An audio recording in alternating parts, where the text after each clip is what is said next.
Hi, I'm Colleen Campbell with the CBS 19 weather team. I want to talk about the differences between a microburst and a tornado. Two weather events we could see this severe weather season. Look at this one to the north. All that air is being fed in. We are still getting circulation out there. This is that tornado warning. And we also had a very strong debris signature outside of Dotson. The steeple is no longer visible. It's tarped over. So where is it? Well, if you follow me, you just go a couple feet here and you can see it actually landed in the side yard where that large tree has been toppled over. That's called a damage indicator. They had signs blowing down, including an interstate sign, a gas pump knocked over, damage to McDonald's sign. If you have photos of this, be sure to send them our way. That hailstone next to a good American quarter, and you can see it's a nice size there. And then we also had marble-sized hail. We want to make sure you are ready for hurricane season. Right now, the latest track has it hugging the coast. This storm will cause a major impact across Louisiana and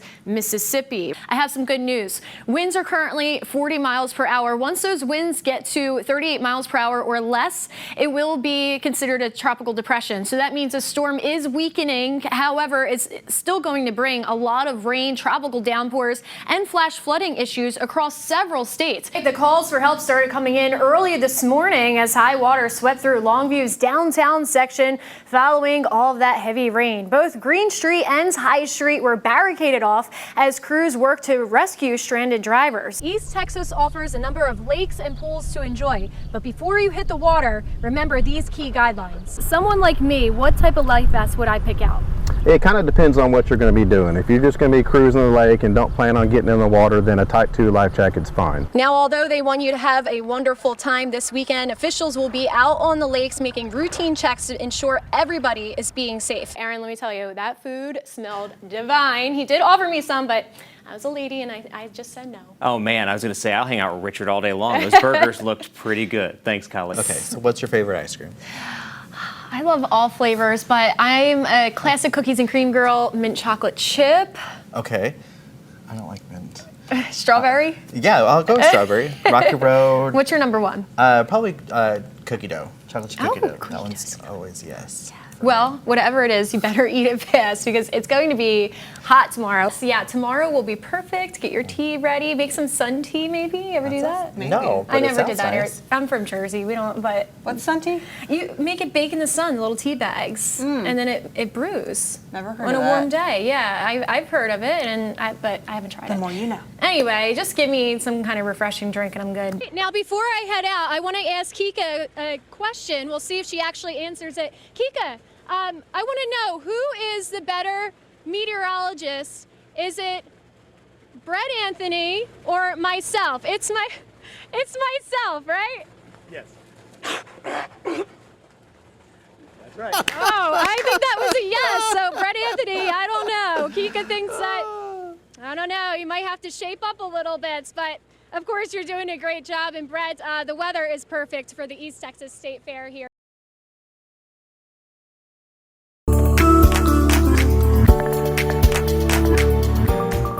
Hey everyone, thanks for staying up late with us. We had a fantastic start to our first weekend of fall, last weekend of September. So let's keep it going, right? We have dry conditions across East Texas and the state as a whole looking pretty nice, but we could use the rain, and I am tracking a system that's just near or crossing through El Paso. So can we get to it? Yeah, it will come later on this week, the last couple days of September, and it's going to bring us a couple showers, a pop-up storm likely during the daytime hours for middle of the week. But until then, we have this area high pressure both to the north and to the south. It's keeping us pretty dry, rain-free, so we really are not seeing any showers. We could use them over the next 24 to 48 hours. Temperatures right now currently in the mid-60s. We have some lower 70s sprinkled out there, and it's a nice night overall. Our dew points are low, so it's really feeling comfortable outside. Overnight, our temperatures will drop down into the lower 60s, upper 50s in spots, which we'll take. Usually this time of year, we're in the mid-60s, so we are seasonally cool, and that means a seasonally cool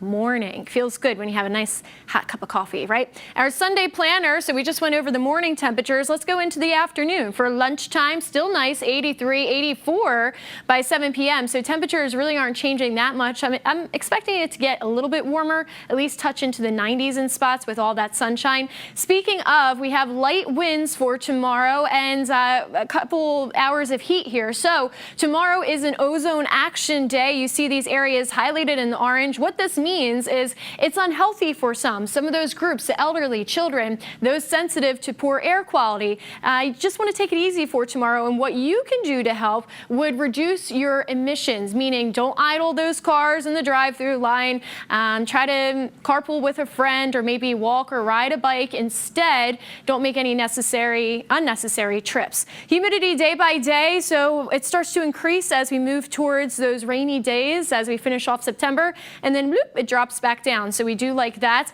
As I mentioned here, we could use the rain. More and more areas are looking drier across East Texas. Not quite at drought level yet, but getting there if we don't get the rain that we need. Future Skycast, well, we are dry over the next 24 hours, so I'm going to just briefly skip over that so I can get to this guy. This is Hurricane Sam, currently a Category 4, rapidly intensified over the last 24 hours, and it's not posing any threat to us here in the Gulf or Texas, Louisiana coast. However, it's in the central Atlantic basin, and it's going to ride uncomfortably east of the Leeward Islands as we move into our last couple days of September. So that's something do want to keep our eye on just for our U.S. friends there. 7-day forecast brought to you by Baylor Scott & White. Here's those rain chances Tuesday, Wednesday, Thursday, and then we go into October on Friday with some more rain chances. But it looks like for our first weekend of October, we could start to dry out.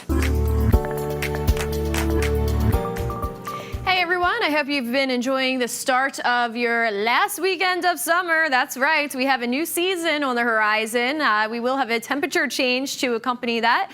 Right now, clouds and radar animation, actually over the last 3 hours here, we've been pretty quiet across East Texas. However, in our far southeastern zones, we've had some thunder, some lightning. This is from an upper level disturbance, and it's producing a good downpour. It looks like it's starting to collapse though, and again, it's just sitting outside of our viewing area, but there are some folks that you probably know down there, so they're getting a good downpour. All right, expanding the map once again, and you can see that we have this low, this remnant low. This is actually the leftovers from Nicholas, believe it or not. Once Hurricane Nicholas and then a tropical storm, now we get the leftovers. We lucked out with that system here in East Texas, but we're kind of getting the meandering low that just wants to produce some showers from time to time, mainly during peak heating hours.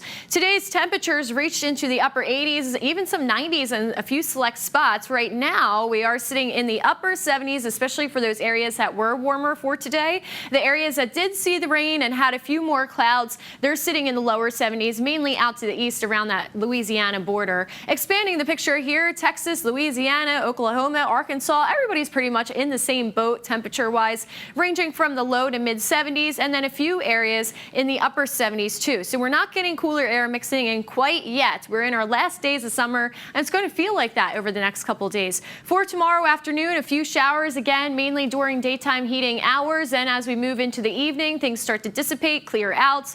Going into our forecasted lows, so tonight into tomorrow morning, temperatures will drop into the lower 70s. That's what you're starting your Sunday morning off with, and into tomorrow afternoon for our northern areas, mid 80s we're looking at. Some areas a little bit warmer, especially out to the west there.